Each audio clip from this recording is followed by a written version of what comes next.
I'm going to stop sharing my screen for just a moment, and I'm really excited to welcome everyone to today's Lunch Bite podcast. It's really exciting to see people calling in from all over California as well as all over the country. We saw Texas, Alabama, Washington, D.C., and Maine all called out in the chat. If you're just logging in, we welcome you to share where you're calling in from via the chat. I'll be your host with Karen Warner, the other co-host for today. We're really excited to get started, and just a little bit of background about this webinar series. This is a series designed by educators for educators, and our goals are fairly simple. We want to help connect and support our community of STEAM educators. We want to share out ideas and actionable resources, and we want to highlight the great work of educators to support students all over the country. I'm going to share my screen again, and we're going to proceed and get started here. So a couple of helpful tips for today. Please make sure you're muted. We do love seeing you, so if you're willing to, please share your video. Please do submit questions via the chat. Allison Peter is our chat moderator, and she'll be dropping the link to the slides and other links in the chat as we go along. And she will also be elevating questions from the chat to the co-hosts. So if you have chats that come up or questions that come up during today's session, please submit them via the chat and we'll try to address them. And also please complete the survey at the end of today's session. We are excited to be on our 5th episode today, and would love to hear from folks about what they've learned, how they're using resources. So if you could share with us via email or tagging Lunch Bites or CA STEAM 20 in social media, we'd love to hear from you. And now I'm going to turn it over to our co-host, Karen.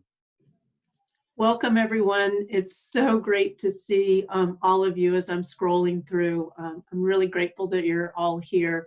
And as we do each week, I just wanted to assure you that you will be getting a quick demo in this half hour. We'll have some time for questions and answers. We will have takeaways for you to be able to use with your students.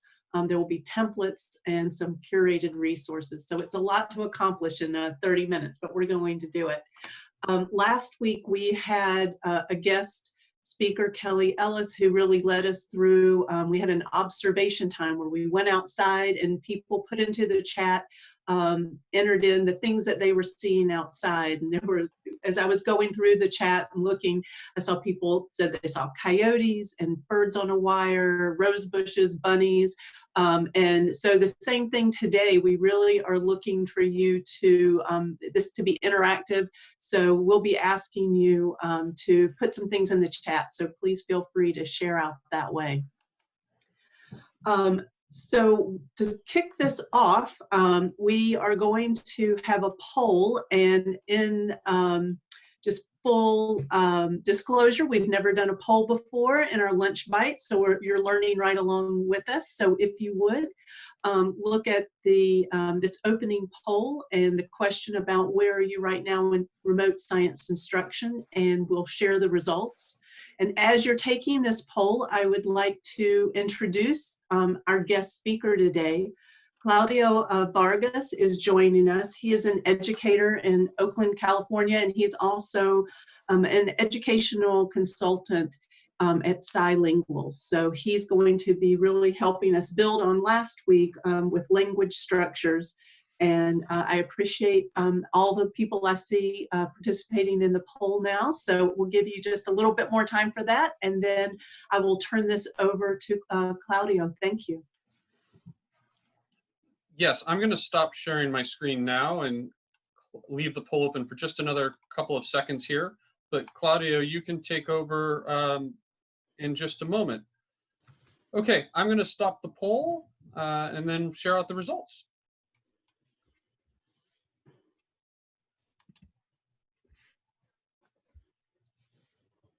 All right, Claudio, we can see your screen, and I think the results are on display. So perfect. Thank you so much. Good morning to everybody, and thank you so much for being here today. Today, the focus will be on two different but very connected topics. One is social emotional supports or social emotional learning. And the second one that's connected to that is supporting language learners in these challenging times. And you can see a very interesting poll. It divides very equally between those that are still struggling to meet basic needs, food and social emotional well-being, and as well as the other three categories. So the state and in really the country is very equally divided into these four ways of relating to our communities, to our students. And I think we need to support each other so that our communities get their basic needs and all our students get an ongoing education. So we're going to think a bit more later about the results and how we can address some needs at each of these categories. So thank you for participating. So I'd like to start by removing the poll from my screen by thinking about social emotional learning, right? We all know that this is very hard work and we're involved with it. You are all working long hours, different hours, supporting your school communities as well as your own families. So it's ongoing work and that it's very stressful. And we know that stress reduces bandwidth. So I think we need to remember to be kind to ourselves. We're all learners and we're learning together. So stress is not, it will not help at this point. Also, it's very important work, the work we're doing. Students and their families need extra kindness these days when confronted with issues around getting enough food, shelter, anxiety, as well as isolation. So as we communicate with our students, we need to do it from a place of caring and compassion.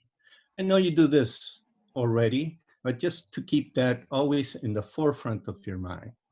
Try to provide as much normalcy as possible using the same routines you've always used in the classroom. Try to keep open channels of communication. Office hours are great. Some districts are having office hours for teachers and students, and sometimes it's more effective than one-on-one to support your students and your families. And again, these are different times. So grades are not a priority, feedback is. And finally, it's ongoing work, the work we're doing here today. And we need to meet students' current learning needs as well as the ongoing needs of our students and families. So when we think about the task we're giving students, think about long-term open-ended assignments.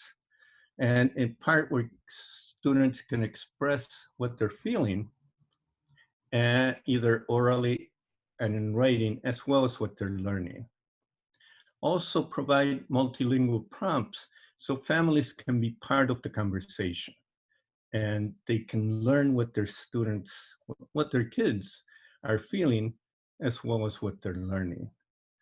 And finally, just keep the channels open for communication with families to understand how they're doing, how they're working with their students, how they're surviving these challenging times. So there's a lot of resources around social emotional learning, and it is in the forefront of what we must be thinking about today. At the end, you get a list of resources that you can access. So students, when we think about that quarter, that 27% that are still struggling, right, to meet basic needs. So learning is not in the forefront, unfortunately.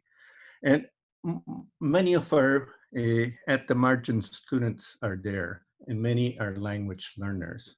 So as we think about reaching them, how are we going to continue supporting language learning? And that's what we're going to talk about, or I'm going to talk about for the next 15 minutes or so. You know, how to continue this. So we have to remember that language is best learned in context. And there's a purpose for language learning. It's not to learn a language, but it's really to communicate content and to learn content. And it's best, therefore, in a context, a real context. And science is a great context for this, as you probably already know. And in terms of a key for language development, that's oral language or oral practice. And it's very challenging to do that nowadays distantly, but it can be done either one-on-one between teachers and students. It can be done between students in a chat room if you're able to separate them in chat rooms. And in a way, most importantly, is so families can be part of the conversation. So they can be part of the oral practice with their students as they learn together. They learn content together and they learn language together. So how do we scaffold this? There are 4 key scaffolds that we consider key. One deals with accessing prior knowledge. So students build on the knowledge they bring into the classroom, the chat, whatever form you're using. The second one is to connect, a scaffold to connect to the real world, either a phenomena in the kitchen, in the living room, or as we saw last week, going outside and looking at nature and trying to understand what is going on. So connecting to the real world is critical, and that's where language begins to develop. Third is beginning to make sense of what we see, what we observe. And I think because is critical here, because it connects to what you're thinking and what you already know. And it connects to the evidence that you observed. So I think because leads to claims and evidence. And then finally, the I wonder leads to more questions. And those questions are coming from you or the student in this case. And that increases engagement as well as relevancy. So there are real questions that don't have to be answered in those 10, 20 minutes, but can be an ongoing process of learning through the week, because learning is very different now. And we have to accept that reality. And maybe as we look at the future, it'll continue being a little different. Now, we're going to use these scaffolds in a short activity. And this is the one I chose. It can be any activity like the snacks from the Exploratorium, for example, that you saw a couple of lunch bites ago, or the activities from the county offices of education. This one that we're going to do now in very brief time, it is using a gallon bottle full of blue dyed water, and it has 3 big holes that I made using a nail, and then I covered with some tape. So your task right now is to think about what would happen when I remove one tape, either the top, the middle, or the bottom. Since we have very little time, you can focus what will happen if we remove the bottom tape. So make a prediction using the chat. And I'll give you maybe 1 minute. Just type what you think is going to happen. So I predict blank because blank. Go ahead. Timer is ticking.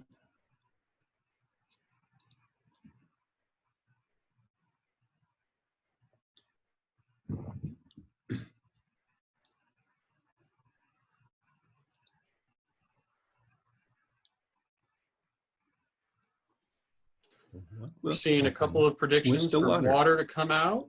So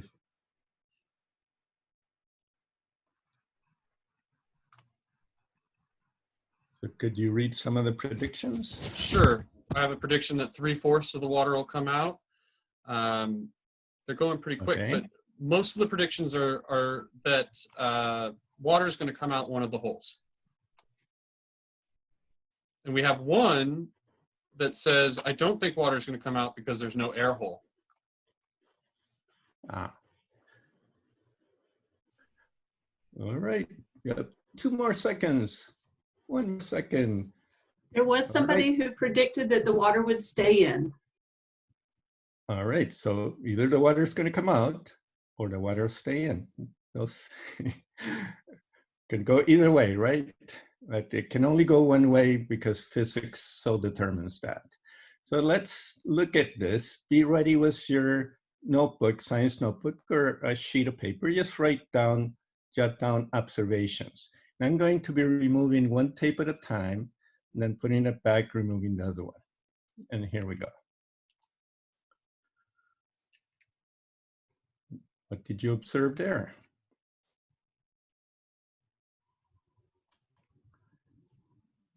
And here's the second one.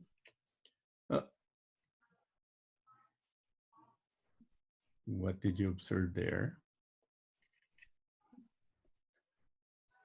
So Glennon, what did you observe there? I saw a small dribble of water start coming out of the third, the low tape, but I didn't see any water coming out either the top or the middle piece of tape. Right, and I think I might have squeezed the bottle a little bit.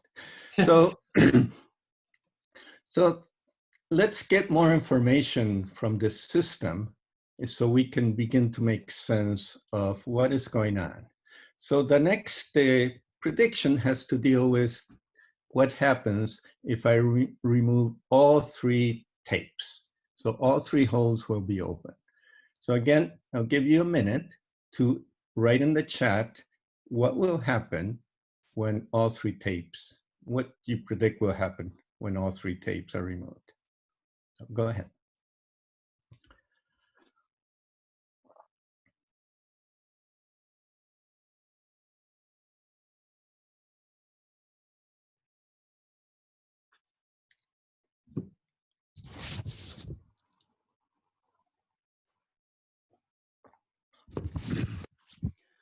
A lot of predictions are flowing in. People are thinking that the water may dribble out. Some people think that no water will come out. Some will think it's a slow trickle. Some think it'll pour. So we have a range of predictions here. We have one that says air will go in the top hole as well.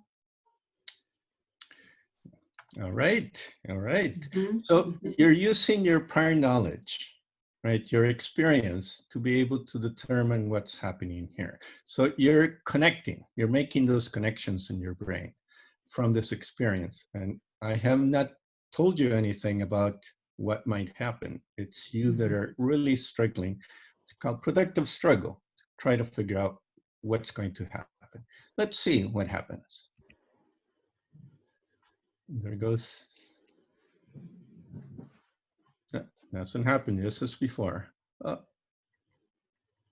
So I'm starting to see some air bubbles go up in the top hole and some water come out of the middle hole. Now the water stops. Now water is coming out of the bottom hole, and I'm seeing air bubbles go in the middle hole. And now, and with all 3 open, I'm seeing bubbles go in the top hole and water coming out of the bottom hole at a fast rate and dribbling out of the middle hole. Right, the bottle's peeing there. So, is this what you predicted? If it is, or even if it's not, why is this happening? So now you had an experience and you got information or data from just this phenomena, from the system. Now the important part is not to leave it at this, but try to figure out what is going on in the system. And for that, you need to talk with other people, try to make sense with other people, right? And the question is, why does air go into the bottom hole and out the bottom, or in the top and out the bottom hole? And in Oakland, we use this placemat, this protocol called the placemat, right? That comes originally from ideas by Jeff Swires at Understanding Language in Stanford. And then it was modified by Oakland Unified School District departments. And if you can see, the first column is all about sharing what you observe and what you think. The second column is all about adding to or building on somebody else's ideas. And then the third one is about challenging other ideas. So we want their children or students to not stay in the first column, really, to build it on other people's ideas. And this protocol also is played like a, not played, but used like a bingo, though it's not a bingo. And it provides equity of voice because students take turns using this. And there's a link to this resource later on. So what's the purpose of oral discourse? One is to make thinking visible for the teachers. Second is for students to be able to communicate what they're thinking, even though it might be in perfect language. And those are the words that the ELD standards use. And third is that students use language for a purpose, authentically, right? They are doing language, which is something Oki Lee coined, this term, doing language. So at this point, we haven't brought in any vocabulary yet. Students have used the words that they brought in. So let's bring in some concepts. So what are some concepts that might explain this phenomena? Again, I'll give you a minute to write the words you think might explain what's happening in this system, why the water's coming out, why the bubbles are going in. So just write words. I'll give you only 30 seconds. We've got a few people saying water pressure, pressure, forces, air pressure, dribble, surface tension, All right. pressure, weight, and volume, gravity, air, oxygen. Great, quite a few great. So potential you're really thinking vocabulary about, words. you're struggling to try to, yeah, these are vocabulary words. And these are the ones I came up: pressure, surface tension, volume, atmospheric pressure, that would help explain this phenomena. Now, the critical point here, the takeaway, is what's written at the bottom there, right? Do not front load for else or any student. Don't deprive students of their discovery and their own thinking that comes from their experience. Give them that experience first, and that will anchor these words, these vocabulary words that are really concepts, and that way they can understand them. So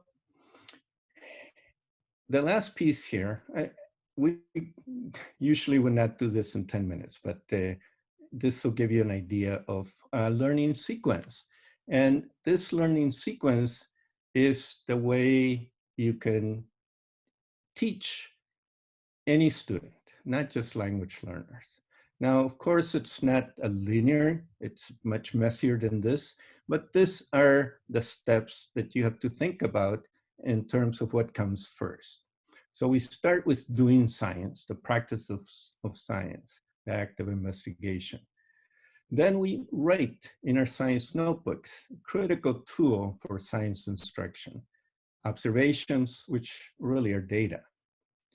Then group talk, language, doing language, using language for a meaningful purpose. We make models, which appeared in a previous slide, but I'm not going to ask you to do that, but that's what would happen in a normal instructional sequence. And that model that explains or tries to explain the phenomena is a way to make sense of it. And then finally, at the end, you bring in the text, which connects to the science knowledge that's already there, that students are not going to produce themselves, but can connect to their experience, to their science knowledge. So this is a learning sequence. And again, it's not linear. It's it can be messier, but it supports else any language learner through the sequence using scaffolds. And these scaffolds provide access to the experience as well as the use of language for a purpose. And these two things, access and use of language, it lead to construction of knowledge and understanding, and as well as language development.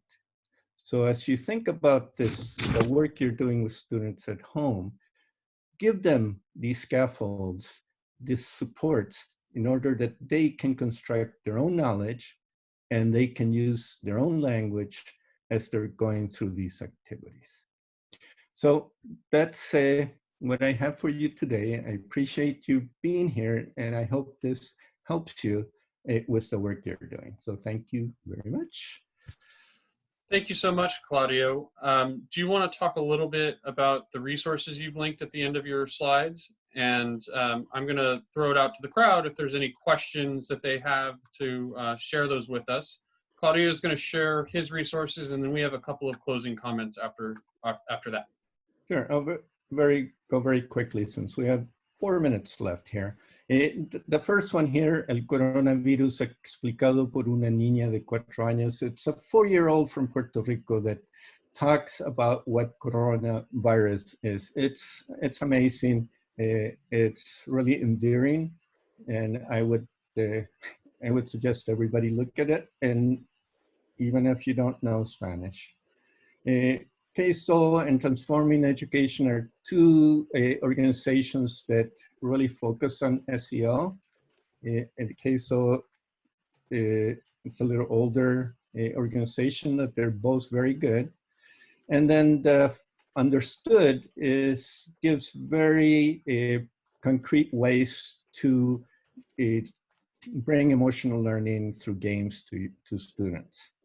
So in terms of supporting language learners, California Together, it's a great organization that has links to many other tools. STEM Tools has been around for a while, looks a lot at issues of equity, so it's highly recommended. Community Resources for Science is the local organization in Oakland that supports schools with a lot of activities, list of activities and links. And finally, FOSS at Lawrence Hall of Science has resources that are now open to anybody, even if you don't have the curriculum at this point. So I know you have many, many more resources, but this is what I'm providing you today. So thank you. Thank you again, Claudio. We do have some questions that might be coming in through the chat. So if you do have a question, I see Maureen had a question, please type it into the chat and Allison will elevate that to us. And I'm going to share my screen again real quickly and go through a couple of additional items. Give me one moment. And present. So if I know Allison's already put the feedback survey into the chat, if you could please make sure to fill that out. In addition to the feedback survey, I want to make sure everyone knows what's coming next week. Next week's episode will be Creativity and Engineering with Household Robotics. So we will be doing some robotics with commonly found household items next week, and getting creative and with the engineering process. And the registration link will be in the chat, and as well as the follow-up email that'll come out later today. Additionally, I'm really excited about this campaign that our foundation, the CDE Foundation, is partnering with the California Department of Education on an initiative to close the digital divide.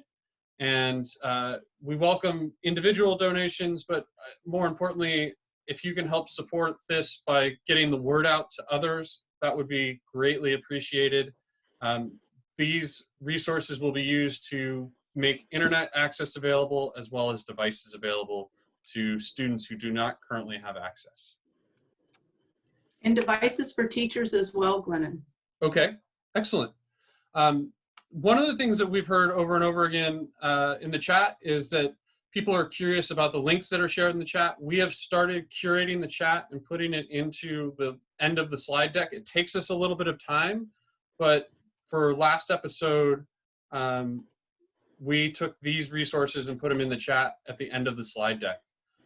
So wanted to make sure that everyone knew that that's available to you as a resource. And Karen, do you want to talk about this a little bit? Last week with the nature observations, people came back in the chat and wrote in what they were seeing just outside the window or out from their porch. And as I was going through it, it started to read like poetry. So it was really a joy for me to go through and read the chat. And so if you have resources that you would like to share that are helpful to you, in the area of language structures, helping ELLs, anything like that, please put them in and I will go through and share them out more widely, because sometimes the chat does go by very quickly. So last week was a joy because it was like reading poetry, but if they're just resources and don't read like poetry, that's beautiful to me as well. Thank you. And this is our resource of the week. It's Equity and Access for All Learners. It's very much focused on supporting students with special needs. They have a tip of the week. This time it's around Google Classroom, but we felt, you know, everyone's getting resources through their email. We wanted to share our favorite one from the week here.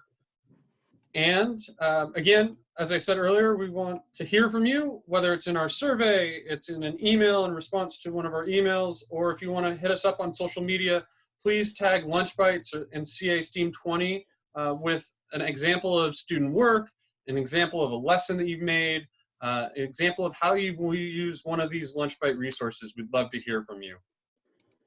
And finally, the STEAM Symposium, which Claudio is one of our favorite presenters at, is open and registration is open, so we hope to see you there. And this is our contact information for everyone. Please feel free to reach out to us. We'd love to be of support to you. And this concludes the formal programming for this episode, but we're going to stick around as co-hosts and address any questions that you may have, and look forward. We'll be around for the next 10 or 15 minutes. If you haven't done so already, we really appreciate you completing the feedback survey, and that really guides us as to what topics are coming up next and where we go from here. We look at the feedback survey very closely and really appreciate helping us. In addition to our upcoming robotics episode, we also have a session coming up that's going to be focused on math and equity in the upcoming weeks as well. So we've got a lot of exciting things in the works, and look forward to supporting you. Lydia is asking if we will be providing links and resources before this webinar ends. Well, we've provided the link to the slides. We will be uploading the recording to YouTube and sending out a recap with the link, the slide resources, as well as the recording later today. Thank you, everyone. Thank you so much. Please let me know if you have a question before we conclude. So we're going to hang out. We're at the conclusion of our formal programming, but we're going to hang out, and we're here to address any questions you might have.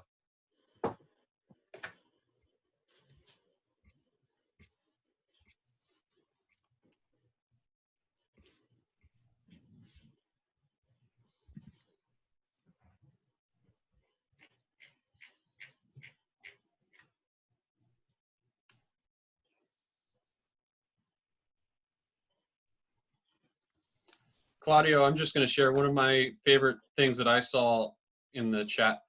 Lydia, can you just type your question into the chat for us, and we'll address it for you? One of the favorite things I heard in the chat was the idea of not grades, but giving feedback. People seem to really resonate with that idea. So I just wanted to call that out. And it's one of the things that, as we were preparing for this, I really liked. Yeah, it's different times, right? Different needs. And right now the needs are for students to understand, to know how they're doing in reality, not in terms of A, B, C, D. Mm-hmm. So I think we're going to have a question coming in here momentarily. So Lydia asks, I love the steps of how to allow students to discover what they know and to not front load with vocab. Is this a best practice for all subject areas?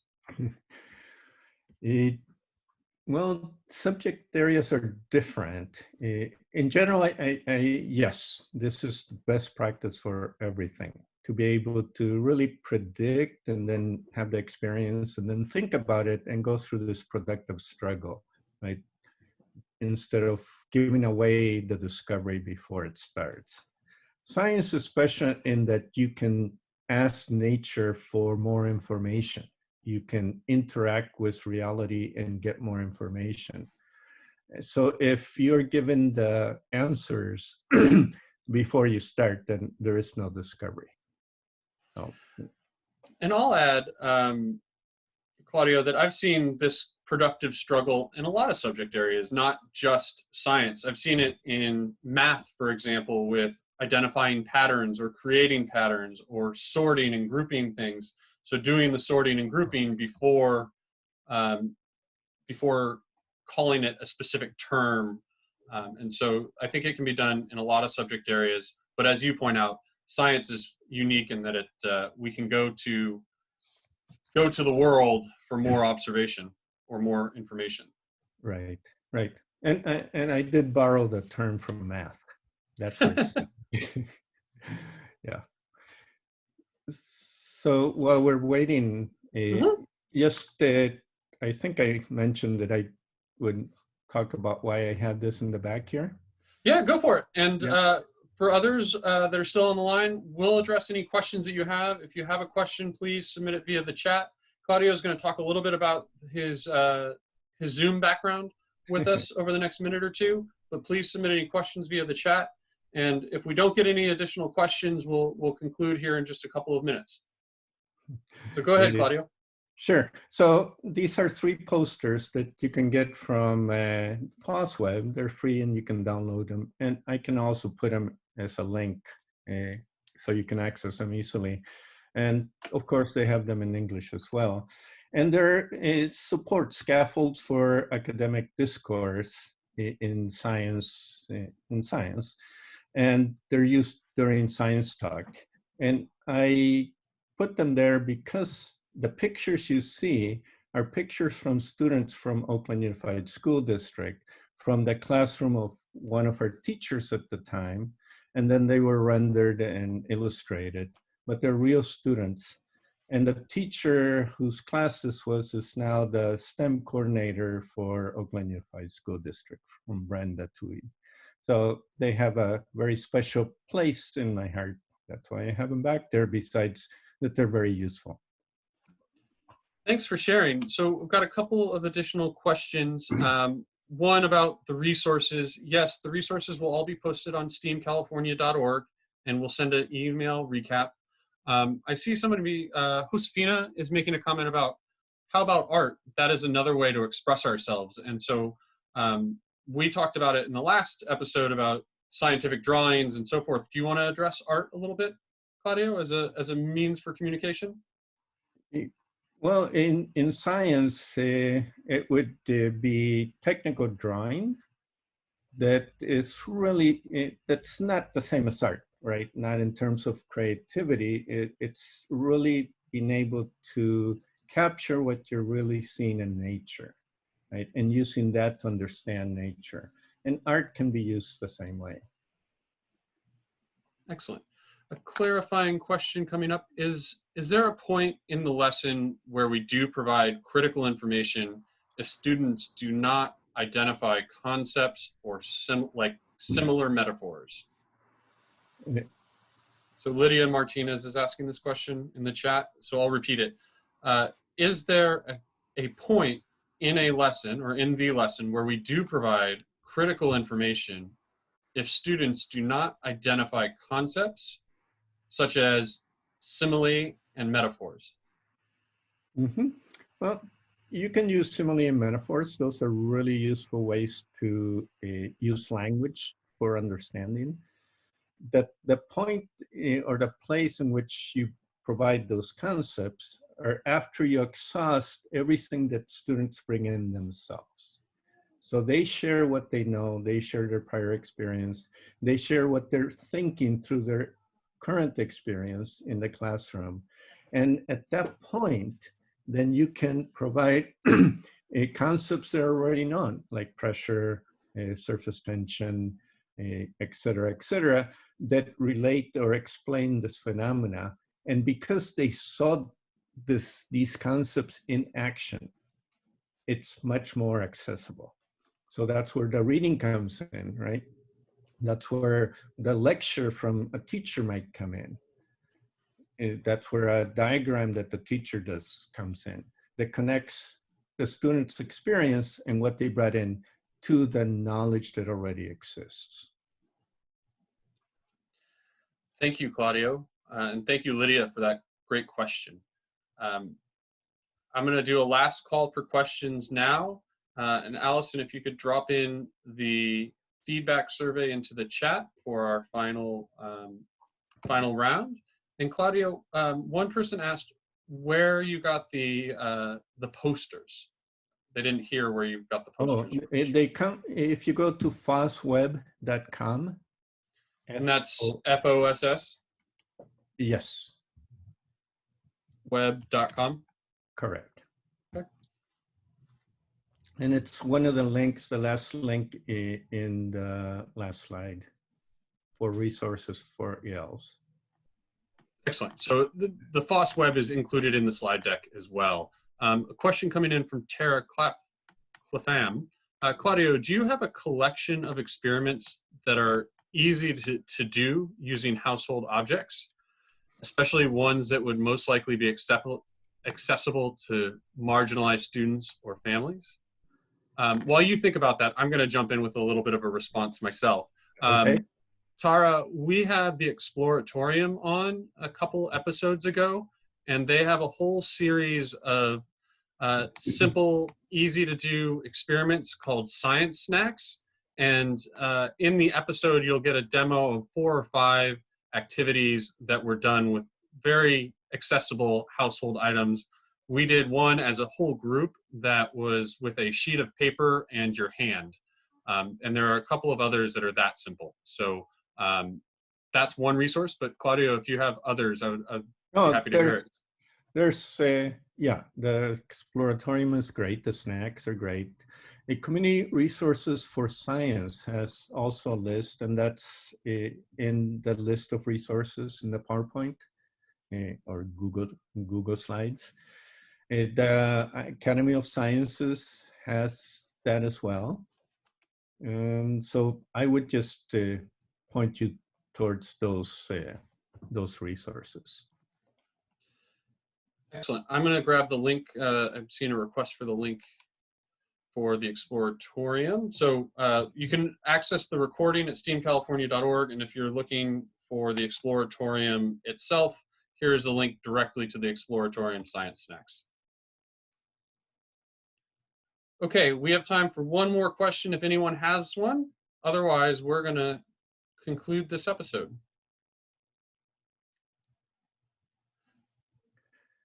Thank you, everyone, for making the time. Oh, Claudio, you have one last thing? One last thing that somebody mentioned, LPAC. And if you looked at LPAC, the test that students have to take for language, it's heavily based on science. So if students have more science instruction, they'll do much better in the LPAC. There was a comment, that's why I'm answering. Excellent. All right, thank you. Great.